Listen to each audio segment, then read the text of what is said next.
Hello, welcome to the episode of Motoring Middle East. Today we're checking out the all-new Audi A4. Well, actually it's not all new, it's just really a big facelift. But it's the first time I've driven this generation of A4 and I'm quite excited to see what it's all about. This A4 price starts at 178,000 dirhams for this 2-litre turbo, 250 horsepower. It's actually got the 7-speed dual clutch, not the 8-speed automatic, which is nice because it's basically like a little mini Golf R. However, this one, as it's spec'd in this gorgeous scuba blue, is an unbelievable, wait for it, price of almost 250,000 dirhams. Of course, it got lots of extras that most of you will never buy, so there's no point thinking about it. The most of you will probably buy an A4 around 200,000 dirhams. But it is quite a smart looking thing. Let's check out the design. So the A4's design is pretty interesting. It's got that pretty much European pedestrian safety front end. So everything slopes down. Everything looks like this now because it has to. This is for pedestrian safety. So everything has a little gap here as well.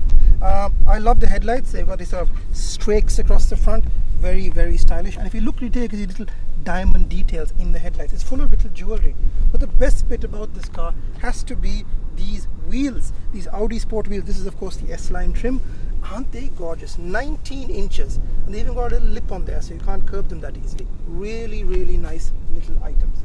If you go around to the back, pretty much your standard A4, nothing really to say here. If it looks like a cut down A6, that's probably because all these cars look like cut down A6s now. Oh, I was right, by the way, it's a 45 TFSI. There's also several other engine options available, including, I believe, a 40 TFSI and a 60, and there's always an S4 which is coming soon. Let's see what the boot's like, shall we? This is the first time I've actually opened the boots. There may be dead bodies in there. Darn it, no dead bodies. But it is quite a big, wide space. You can take plenty of luggage for two. Do we have a spare tire? Yes, we have a semi-full-size spare. Alright, so that's the exciting stuff out of the way. Let's see what the back seat's like. So accommodation in the back of the A4 is, as you expect, pretty good for big-boned German people. I mean, this is a big S-Line seat, but it's quite a lot of legroom and headroom as well. I'm pretty comfortable. I think a 6-footer would probably be the absolute maximum. So this seats actually 4 people, not 5. The middle row isn't a seat at all. It's just 2 shaped seats here for 2 people only. And those 2 people have fan speed controls for the air conditioning. You can see it down here. They've also got 2 charge ports. These aren't data ports. They say charge only. A cigarette lighter. No, it's not a cigarette lighter. It's a power socket. So cigarette lighters are old-fashioned and done. And what else have we got here? What else have we got here? We've got, ooh, hold on, a space to keep a greeting card. Oh, that's quite clever actually. I like that. So come up and see this closely. Look, this is how the this is a cup holder. It's like a transformer. It's even got little rib dots at the bottom to hold the cup in place. And I think this is a sexual ashtray in here. This is quite cool. I love that. Very clever. Like I said, pretty comfortable. They've got this nice sort of mix of fabric. You've got leather here and you've got velour up here. Nice place to be. I say that a lot, but in this case, it's true.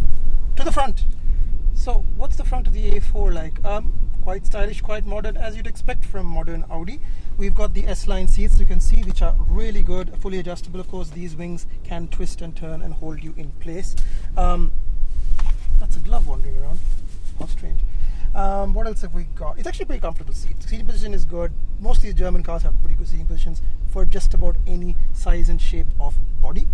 Come inside and have a look and see. You can see the air conditioning vents actually stretch across the entire dashboard. You can see them here. They're pretty much all the way across. You've got the famous Quattro badge there. You've got air conditioning vents up here and basically your drive modes down here. So parking, parking steering, and traction control off, etc. This, by the way, activates automatic parking mode, which most of you are pretty familiar with. This car can park itself. So if you look at the main screen, let's see what it looks like to start it. Oh, fancy. It's got the virtual cockpit MMI display. Let's see how many modes I can go through with it. So you basically got, you can make it bigger or smaller. Smaller, bigger. And telephone, etc., navigation. I kind of like it in the big version because I like the old school displays. It does take a while to boot up everything, but that's because these are basically computer systems. I'm using it as a guest, but most people can use it as with their own customized mode. So one thing I want to show you, once the system boots up, because it does take a minute, right? If you go to virtual cockpit, you actually have 3 different versions. You go back to the main screen. Can you see the main screen? So dynamic mode looks like that. You've got this little boomerang arc that goes up That's the rev counter, and the speed's on the right. Quite unusual. I've never seen that look before. You've also got a classic mode, which is basically the same old Audi that you used to know, and sport mode, which basically has the dials from an RS. Very easy, very simple to use. I quite like it actually, because you don't really futz with it that much. What else have you got in the main dash? Well, you've got basically the latest trends. So if you look here, you've got AC modes are now a little further LCD display saying fan speed, etc., sync and things like that. And this is not touch like a Rolls Royce, but pretty close. I don't know why you need that, but sure, can't complain. Gear stick here, pretty much your standard flat topped item. You can rest your palm on it, which you shouldn't. You should keep both hands on the wheel, obviously. Reverse, drive, sport mode, and automatic handbrake. Other than that, pretty thin down here. I like it, not too complicated, not too many options. What have we got in here? We've got sanitizer, courtesy Audi. You've got a second USB port, and this is your Qi charging port down here. Remember, don't keep keys and things. It'll be very, very bad because they get very, very hot. You've also got one USB down the front, and the start button, which is a bit of an odd placement. I don't know why the start button is all the way down here, because I keep looking for it on the main dashboard, but it's here. Another 12-volt socket down here. Pretty much it, really. This is an A4, this is not an S6 or an A8, and those have a lot more functions and options, a lot more dynamic buttons and exhausts and things. This is for the ordinary person. So what is the ordinary person's car like to drive? Only one way to find out. So let me give you a short history lesson. Have you ever heard of Harold Macmillan? He was the Prime Minister of the United Kingdom in the early 50s, and he was famous for coming up with something called the middle way. So the middle way was basically the middle road between communism on the left and obviously fascism on the right, or etc. And the middle way basically that the UK will do everything down the middle. And it turned out to be a pretty successful strategy for them once they'd lost their empire. That's kind of what Audi is doing with the A4. If you have on the left extreme comfort, which is the Mercedes C-Class, and if you have extreme sportiness, which is the BMW 3 Series on the right, the A4 down the middle. Sporty enough, comfortable enough, kind of the Goldilocks solution. However, this is not the Goldilocks A4 to pick. Basically, what comes standard on this car, cruise control, floor mats, interior mirror, thank goodness, leather seats, light and rain sensor, handy, sports seats, 4 suspension. This is of course the S-Line Quattro S-Tronic Sport 45. And it has 3-zone AC. These are all standard things. However, this car has the optional 19-inch Audi Sport aluminium wheels, 10 V-spoke design, an assistance package, this you want, with a 360-degree camera. Assistance package including cruise control, which I haven't seemed to manage to get to work, but it's there. LED headlights and taillights, etc. Comfort selection, memory mirrors, sunroof. Don't really need it. It's a pretty hot country. S-Line exterior package. Okay, you kind of want that. Technology selection. Audi phone box.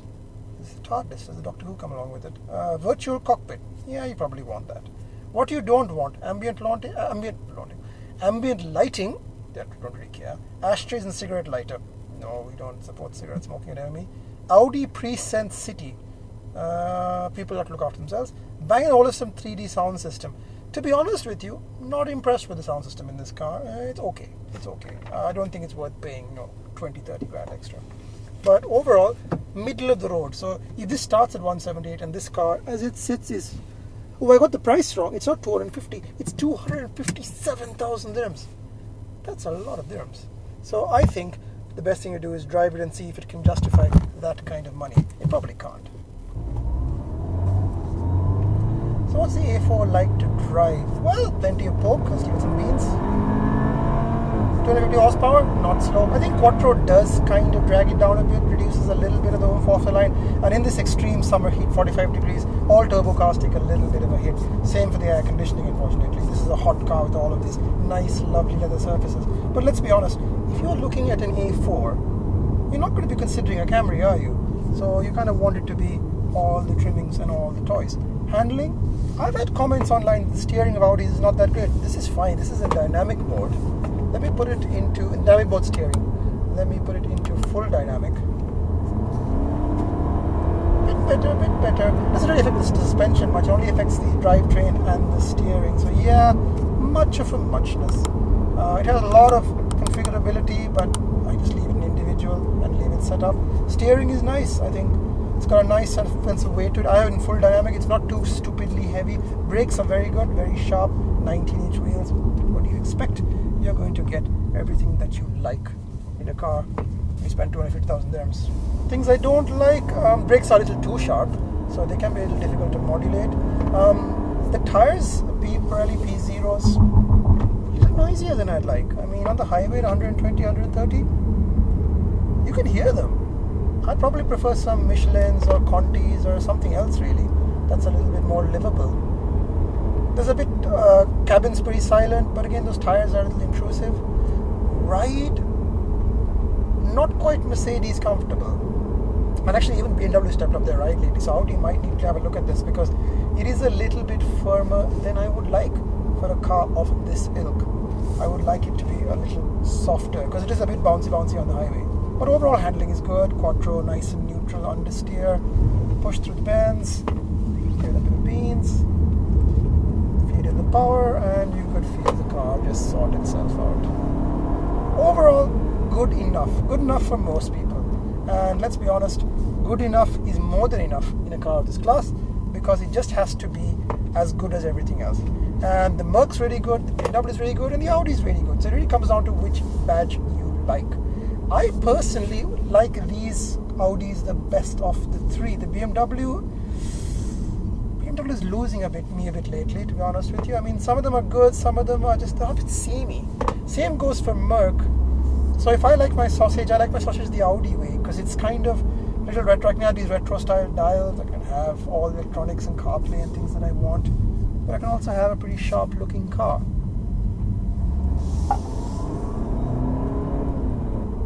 So would I go for this 45 TFSI? I think I might actually go for the smaller engine version. I mean, the fuel economy on this is really, really good. It's doing figures of 12 to 1100 liters per 100. It's doing figures of 11 to 12 liters per 100 kilometers. But I'd probably go for the smaller engine. Why not? Save a bit more gas. Performance is not that much better, so why not go for the 40 TFSI? Or I'd go for the 3 liter V6. I don't think I'd go for the S4 just yet because the S4 customer knows exactly what they're buying, and yeah, different market entirely. So yeah, I'd probably go for the 40 TFSI, not this 45 TSI. But overall, good impression. The car is pretty much ticking all the boxes, no real vices. That's what I like about these cars. They don't really have anything to complain about. It makes my job as a reviewer really hard because there's nothing to really pick faults on apart from, as I said, the slightly hard ride and the slightly noisy tires. Other than that, these are good cars. So I guess if you're in the market for an A4, maybe don't spend 260,000 dirhams, maybe spend a little bit less money, but you're going to be pretty happy. This is Imthishan. Thanks for watching. Like, comment, share, subscribe, etc., etc. And who knows what we'll get next.